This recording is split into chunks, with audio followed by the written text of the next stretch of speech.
Good afternoon, good early morning, wherever you're tuning in from. Oh, hi, Mary. You're so welcome. And I think you're up in Maine. Am I making that up? I think you're up north. It's a pleasure to be here. And well, first off, can folks hear me?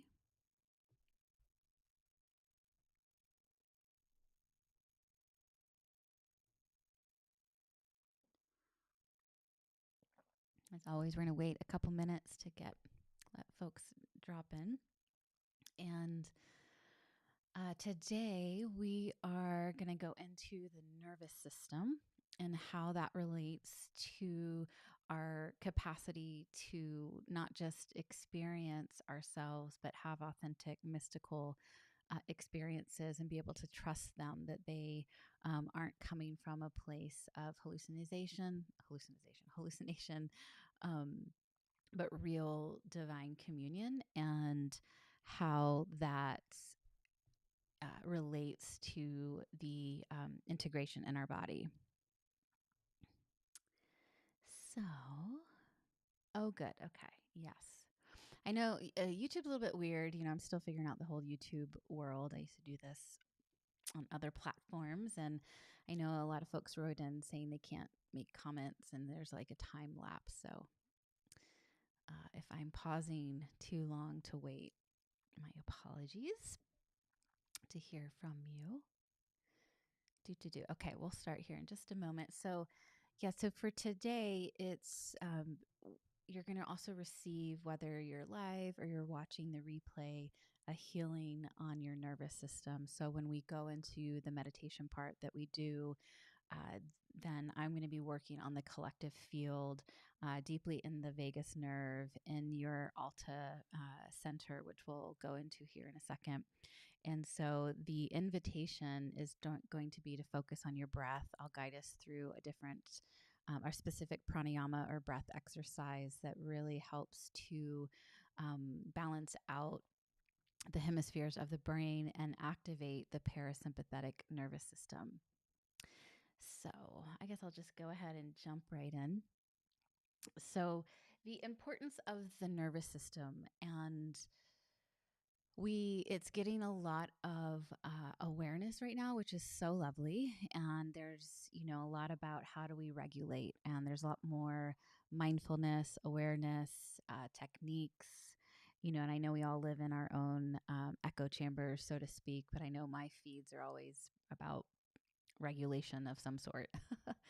So we all have different ways to regulate our nervous systems, regulate the way that we can stay present in our bodies, have our awareness be relaxed but alert, right? That's like the ideal. And then we have real life. And we have no sleep because of children or puppies or, traveling and or just life in general. And I know for myself and many of my friends going into perimenopause and hormone shifts, it's like a whole nother ball game of how to actually regulate the nervous system and be able to sleep, be able to really stay present in the body in a way that allows for true presence and allows for that kundalini, allows for that awakening to take place in a way that is sustainable and safe. So, what I wanted to go into today is just talk a little bit about the nervous system from an energetic and spiritual perspective. And so that's going to be a little bit different than from a physiological perspective, and also an emotional and more psychological. And what I mean by that is there's, tools and things that we know to do for ourselves that really helps to regulate ourselves. I know, it's dancing, it's walking in the woods. For me, it's being in nature, and you have your own rhythm. It might be, putting on your favorite music and singing, dancing, talking, those that really love to connect and are more extroverted, talking to a dear friend helps to calm the nervous system, helps to regulate. And that is all really important and really opens up the pathway to understand ourselves better, right? We can't, when we're in reaction mode or when our sympathetic nervous system is in that fight, flight, or freeze or fawn. It's really hard to know what our truth is. It's really hard to, uh, yeah, to navigate in a way that feels true and present, as we all know. And from an energetics perspective, what can happen is that we're doing all the things. We are, taking our skull cap and going to bed early, and we're making sure not to have caffeine and all the things, but there's still a tightness spiritually. There's still a tightness energetically that when you go to meditate kind of keeps your energy at that like buzz level. And I hear this a bit, and folks working with folks of in terms of meditation, you sit down and we all have the monkey mind. That's just part of the mind. And when we can really just let the mind be the mind, then it releases its grasp. But then there's the nervous system that is informing the mind. And when that is just set at that revved up pace and living in our society, constantly getting bombarded by social media and really also the EMF. So it's just like that constant buzz can be really hard to relax and let the vagus nerve relax, and also the Alta center, which is located at the back of the spine. So this is a little known chakra center. It's more known in the Vedic Indian yogic system, as well as in some other. I was just talking to someone. It's the psychic center is called in certain modalities. The medulla oblongata from the Yogananda Babaji tradition is called medulla oblongata and the mouth of God. It's a really important center. It's right at the base of the spine, and it's the third head center. So we put a lot of focus on the ajna, the third eye, the crown center. Those are on all the posters. They're on all the things in the yoga centers, but little is known about the alta. And the alta really is the gatekeeper to be able to have the higher frequencies, the spiritual frequencies, your own consciousness, your own presence, be able to move from these higher dimensions. And I know I point up a lot, and when we talk about the eighth center, it's a foot above, and the monad, the 12th center is like higher up. But instead of it being like linear, like dunk dunk dunk, right? We're working with dimensionality, so it's in a multi-dimensional um, frequency, and so you're just turning that dial of frequency and like a radio wave. So what this center is doing is helping those higher frequencies that can sometimes feel like they blow us out, or if we've gone into like a ceremony situation, whether it's plant medicine or even sometimes with intense breath work, and we have an experience and touch into that face of ourselves and touch into the face of God, the divine, have these experiences and perhaps with psychedelics, but then it's like we come back to our body, and it's that tension, and it doesn't get all the way down into our lived experience. There's not a shift of perception that sticks, and that is what happens when this center, specifically the Alta, that also governs the spinal cord. It governs the vagus nerve. Just is not open and it's not tended to in a way, so your ajna, the third eye, is getting um, expanded, and then the crown is open, and so you have this sense of perception. So you're perceiving into the other dimensional realms. You're having this awareness, these aha moments. The crown, you're feeling the energy. But again, like it doesn't, after that initial experience, whether it's through meditation, breath work, ceremony, it's this feeling of is not integrated into the personality, is not integrated into lived reality. And so, what you want to do, and we're going to be going into this, we want to really spend some time with the Alta Center, the Psychic Center, because it's these 3 points. So, you have the ajna, the crown, and the back of the head. When these are all three in alignment, then it's the energy of your soul, the divine, the higher frequencies can make its way down into the vagus nerve in a way that's sustainable, and it opens up the doorway for there to be true communication. that is this not just a high or an experience. Is this making sense?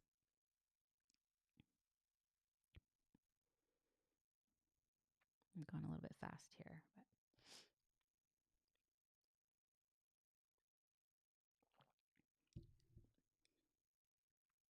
So as I mentioned, the Alta, the gatekeeper. So it's we have the will of the soul and we have the will of the personality. And as we all know, as humans, our lifetime is really spent in this journey of what what are we listening to, and which part of ourselves are we tending to. And there's a way that you know evolution happens whether we like it or not. It might be slow, it might be lightning fast, but there is this way of to be able to um, really court, so to speak, right? When you have your personality days, the years that you spend and trigger, the years that it's almost like a veil is over your eyes. And then we have these awakening points. Often that's through the moments of suffering, moments of those big initiations, whether it's a loss of a loved one, loss of a job, loss of a relationship. It's just how we're wired to really, we don't like seek out the those hard initiations. Usually they're just brought to us by our soul. And so the center and the way that the whole head center in and of itself works together is really it's a good diagnostic. When you can tune in to how all three are in communication with each other, is how easeful those initiations can be. And so the will of the soul and the will of the personality, when the personality and is now in service to the soul, there's this energetic coherence, there's a flow. And there's also a lot now in the collective consciousness, which is beautiful and great, about the heart brain coherence and really getting the heart center and the brain to be in alignment. And when you feel those moments where it's like, oh, there it is, right? We have like the trickle moments of like, oh, there's the coherence. And then we have those like, okay, my whole system is truly in this syncopation of flow in a way that's beyond even the efforting. And that is really when, and for those, I know some of you are here that go to Dr. Joe Dispenza, and do his meditations.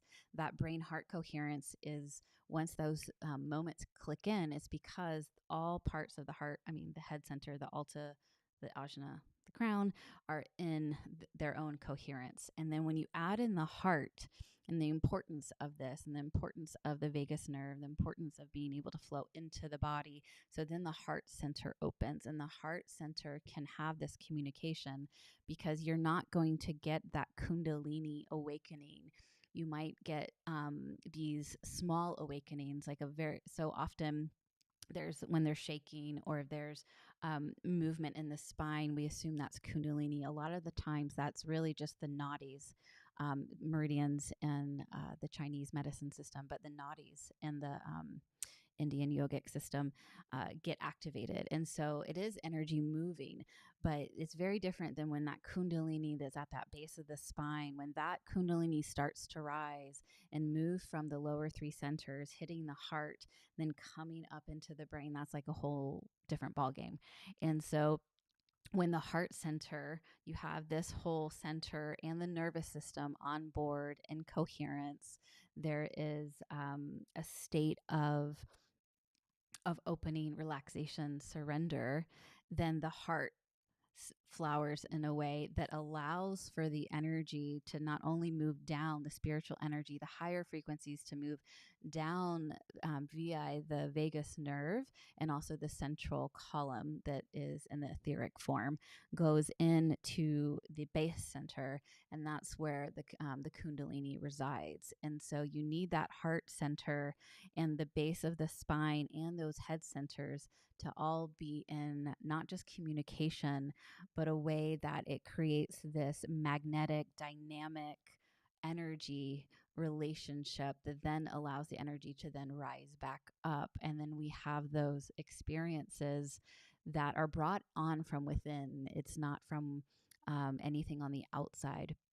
And that is what the vagus nerve is instrumental in the rising of the Kundalini, is instrumental in your own spiritual growth, awareness, and really the consciousness in which you can hold within your form, within your body. So, again, I'm talking more about what we are, where we're sitting at in our lived experiences when we're driving, when we're going to get the grocery store, like where are we in our consciousness, not just when we're going to the retreats or going to, ceremonies or in our meditations. It's really the opening that happens when you're walking your dog and you are able to recognize that you're living at a different state of presence and it's stuck. Do you know what I mean? And it's like that's the juice. The other experiences, and don't get me wrong, like I'm a ceremonialist, I hold ceremony, like I'm all about creating time for those special prolonged experiences of meeting yourself, letting the ego, the personality take a step out. But it's really in the mundane that we can really pierce through into a place of like true holding in our consciousness, an awakened state of being. And as we all know, it's like Thich Nhat Hanh always said, it's just like, if you really want to know where you're at spiritually, go home and spend a week with your family. And having lived 2 years next to my family down in Charleston, that I found that to be very, very true. And very helpful, really helpful actually, to really work those edges that I thought were worked out. So that was a lot of information. So I just want to pause and see if it's landing, if anyone has any questions before we jump in.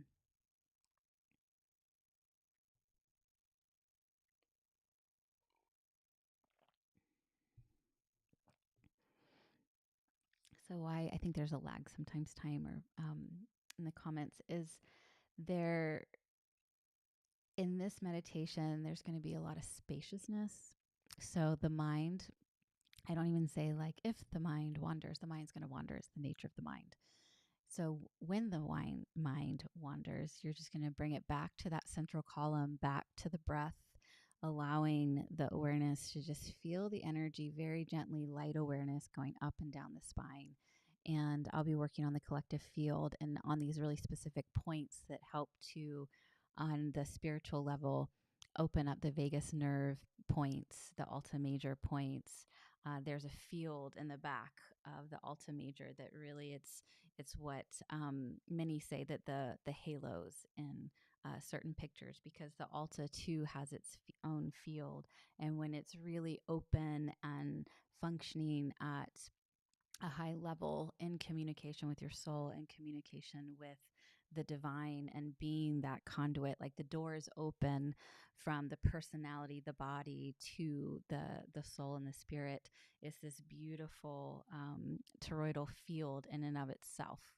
And then that mixes with the heart and its own toroidal field. So it's a really beautiful um, deep practice, and you might notice yawning. You might feel like you want to go to sleep. You might feel like all of a sudden your bladder is like, I have to go to the bathroom. The vagus nerve is the longest nerve in the body, just on the physical level. It enters in as the 10th cranial nerve. It enters in at the fourth floor of the ventricle, or the floor of the fourth ventricle, and it goes down the central column and comes out, and it affects the heart, the lungs. It goes in and affects the bladder, the belly, goes down into the reproductive organs. It's the longest nerve of the body, and it really affects all of our system. And from a spiritual and energetic level, it's that carrier spiritual energy, and it really is meeting via the organs, all the chakras going all the way down into the base center. So it's a really powerful nerve just to say hello to too. If you're not trained in the energy work, it's like you can always in your meditations, energy follows thought, say hello to the vagus nerve, ask on the spiritual level, notice what you notice. If you've been watching these for a bit, you know that that's just the get curious. There's no need to strive. We're just getting curious here and relaxed in the exploration. Say hello to the vagus nerve. Oh, okay. it feels a little contracted, we're just going to ask for balance and breathe. These are all very simple, and for whatever reason, us as humans, we think if we need the complexity to really be powerful, and it's really in the simplicity that we can make a huge difference in our lives and in our waking experience. All right, love. So I don't think there's questions. I'm going to jump on in, move some things around.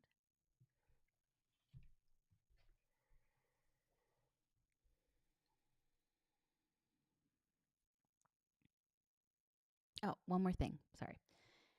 Is because I get this a lot, and I wrote this in the email. If you're coming from my email list, if you're not on my email list, you can jump on at the description. The curiosity of when we do enter altered states of consciousness, when we do go into ceremony realms, when we go, whether that's breath work, whether that is plant medicines, those are the two big ones. I'll just leave it at that. Is that a true experience? Like, what is authentic, mystical, divine experiences? And of course, meditation. I didn't say that, but that's kind of a given. Is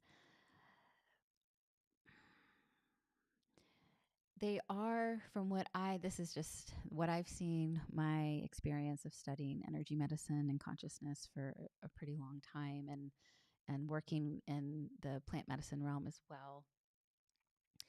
And what I have noticed and seen over the years, it's those moments that are incredibly beautiful, important when we step into the ceremony field, when we are able to surrender our attachments, we're surrendering our agenda to the great mystery.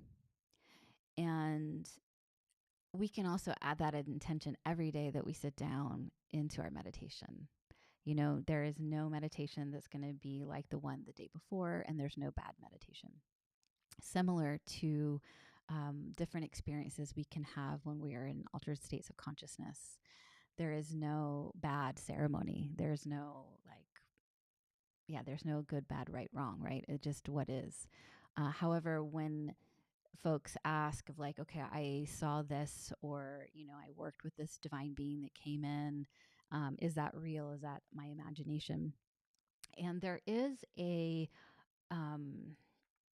again, like my teacher always said, it's like, what's real? What's like, am I losing my mind? Am I going crazy? Am I just like in this other realm? And it's like, can you function? Can your body handle the frequencies, the offerings during those experiences?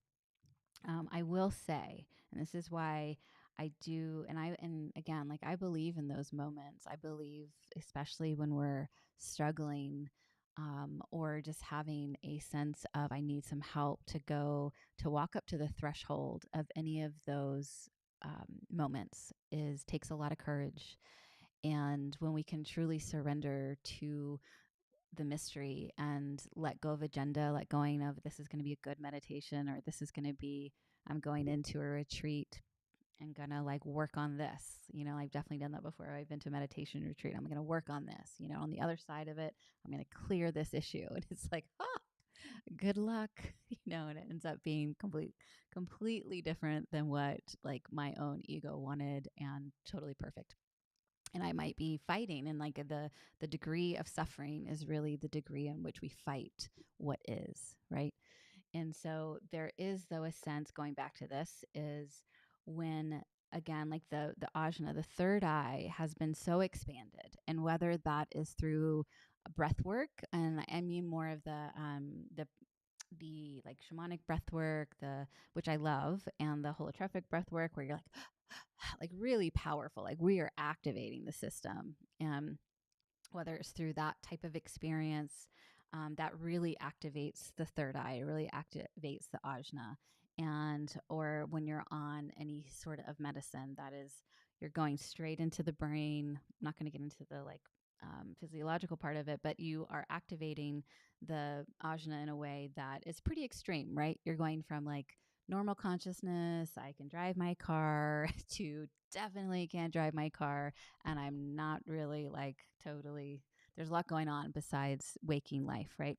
So what happens is the ajna gets really expanded. And where you want to be careful with, because I've seen this a bit with folks that habitually do medicine or habitually do breath work without the day to day, the less exciting, the less glamourful, like just the boring part of sitting, like just like sit down and breathe, watch the mind, and tend to your system, tend to your chakras. Like that is like so much less fun or colorful than I'm going to go to this big ceremony or I'm going to this retreat, right?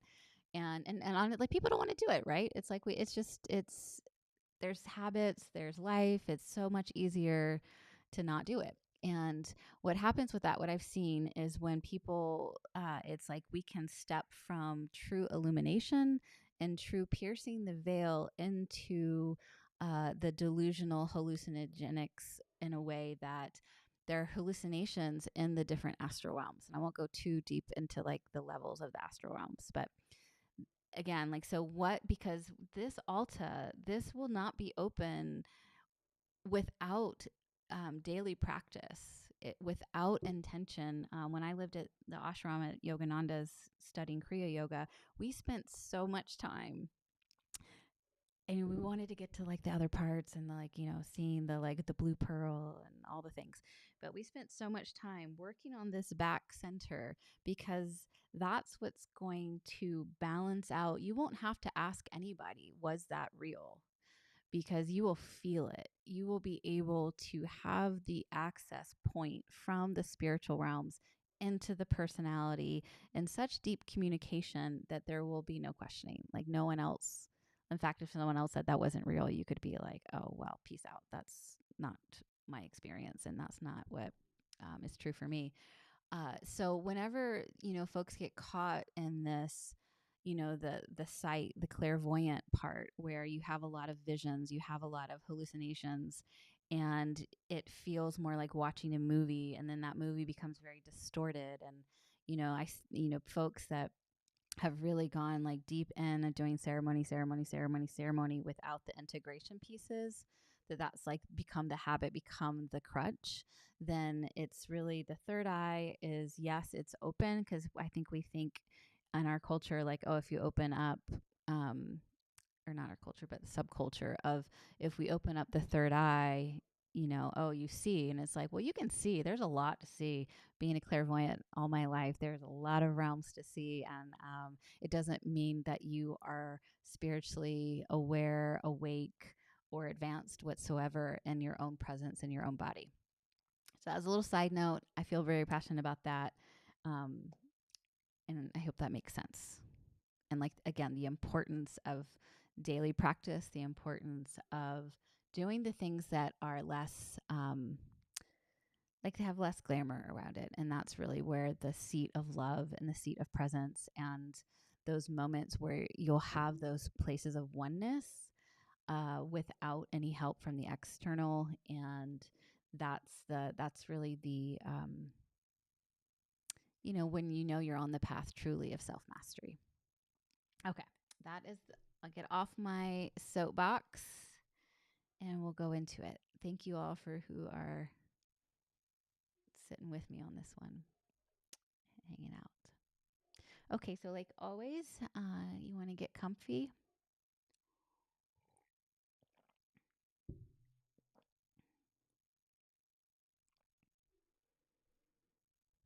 All right, loves, we are going to jump in.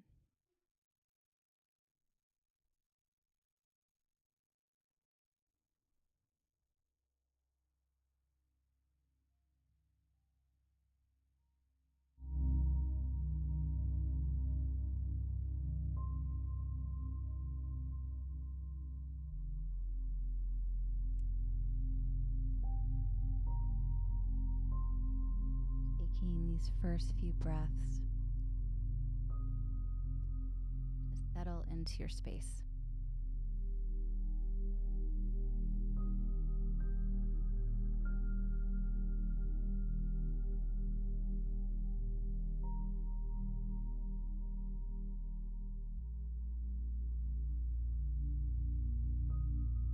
Feel the weight of your body on the chair.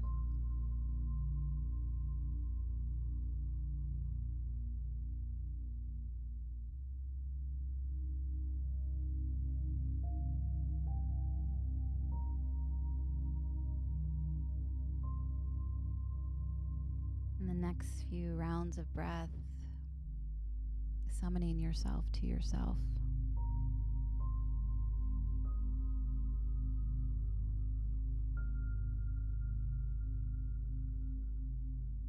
Summoning yourself to yourself through all timelines,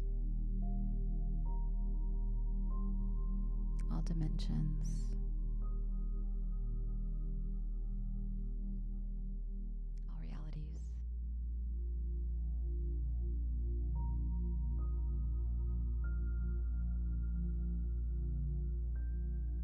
That you are enough, just as you are in this body, in this lifetime, in this moment.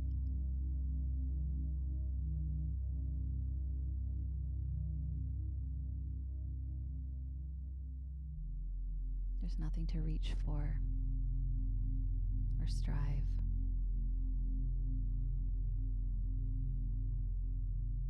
Noticing the space around your body.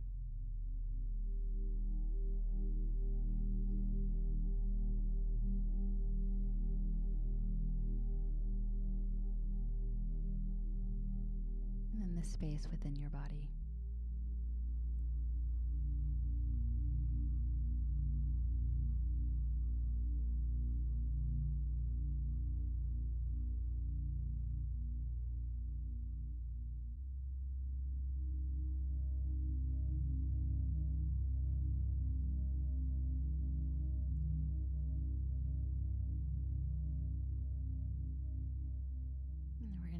Together, do a 4-part breath where you'll inhale for the count of 3 or 4, whatever your breath capacity is. We're going to hold the breath in for that same count. It's going to be individual. And then exhale for that same count, and then hold your breath out. And I'll guide you through it. Everyone exhaling together.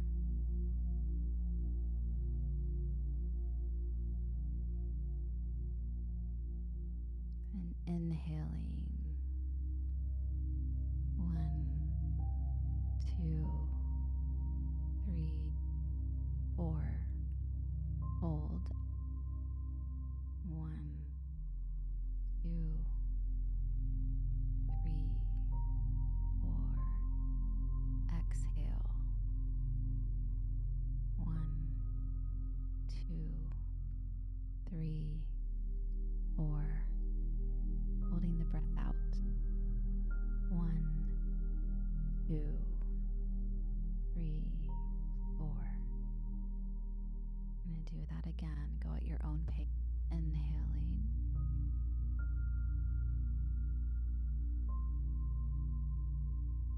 Holding the breath in.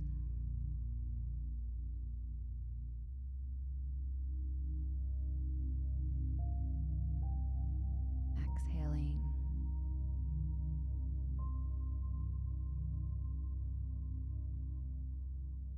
Holding the breath out.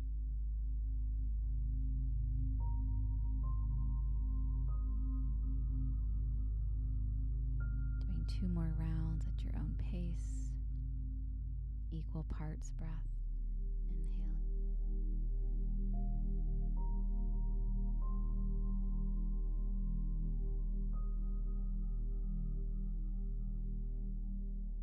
Holding.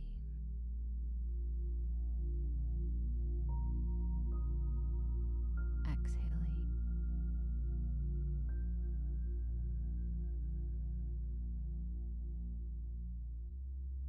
Holding the breath out.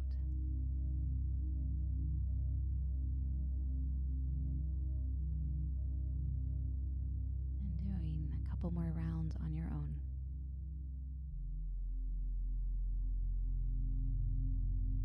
Seeing how present you can be with the breath, becoming one. each step.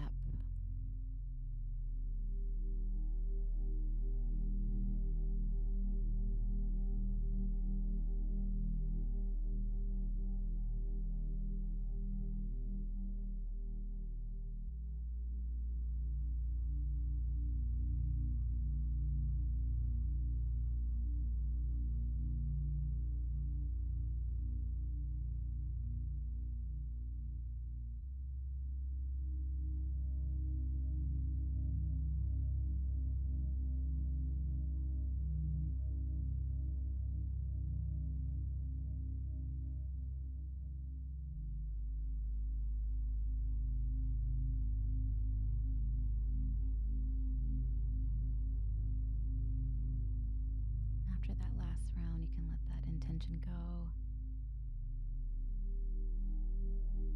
Let your breathing go back to its normal rhythm.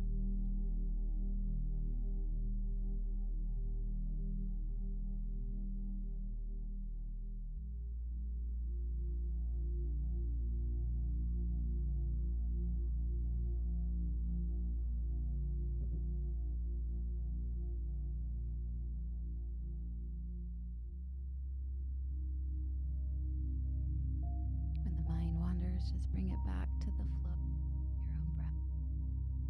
Seeing how deeply you can surrender this moment and receive.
Stay present,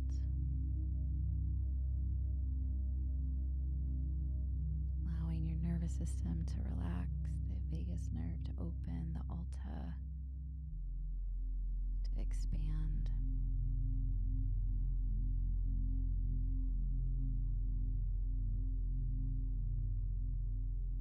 Just working on the field of the collective. You just get to receive and let go.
into the body via the Alta, the vagus nerve starts to open.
Beginning to deepen your breath. Start to come back. The world of the senses, this 3D reality.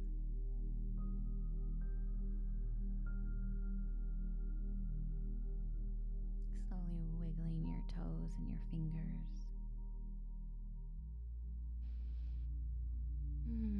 Maybe yawning, giving your body a stretch.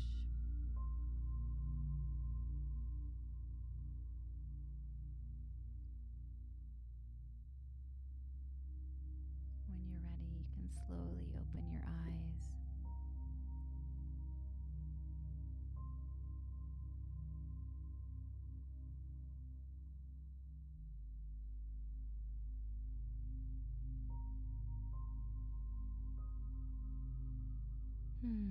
Welcome back. If anyone, of course, feels like sharing in the chat, or those that can't share on YouTube, I love receiving your emails about what's going on, so feel free to reach out that way. If anyone does, I would love to hear what you experienced, if you felt a shift.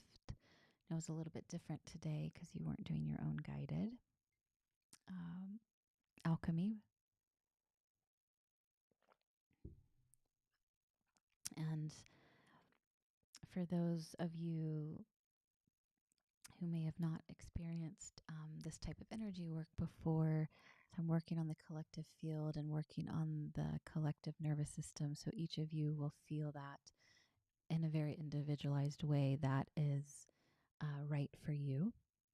But I was looking at the vagus nerve, the Alta relationship with the crown and the ajna, the spine, getting the energy to be able to flow down into the body. Alignment and balance. Beautiful. Thanks for sharing, Michelle.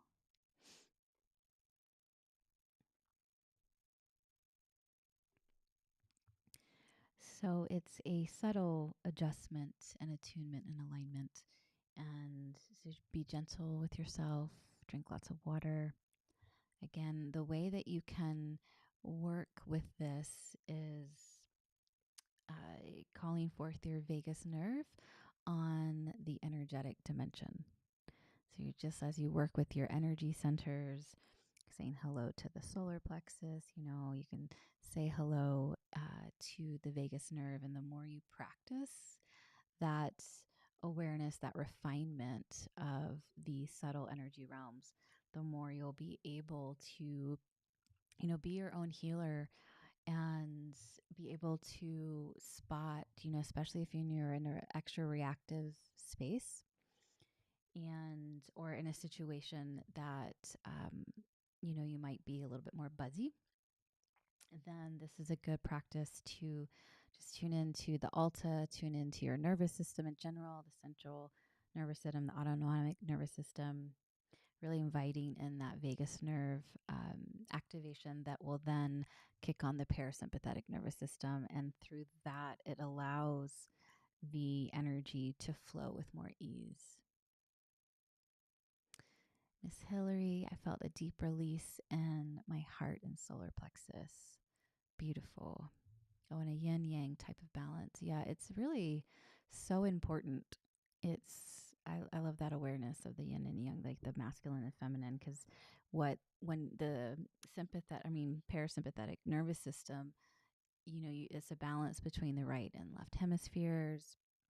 You're able to um, have that surrender, but in an alert way. So it's like relaxed awareness. All right, loves. I hope this was helpful. And for those who are watching the replay and really those later on, if you feel the call to come back to it, this is a good, you could skip forth the talking part, meditation to really receive some healing when you need extra support in your nervous system. So thanks for joining me. And I always look forward to spending this time with you. So I really appreciate you taking the effort and the time out of your day, and life is full. So I hope y'all have a beautiful, have a beautiful day. I'll finish that thought. Yes. So Kim, you can do this as often as you like. It's really a deeply nourishing experience, and the process is going to be right there. So, in the energy realms, there's no time, no space. So you'll feel the healing again. And I might listen to it myself when I'm getting on a plane here soon. So when there's turbulence is not my favorite. And I'll work on myself. I'll do the vagus nerve. I'll call forth the parasympathetic nervous system on the spiritual level and really help to like ground out that activation.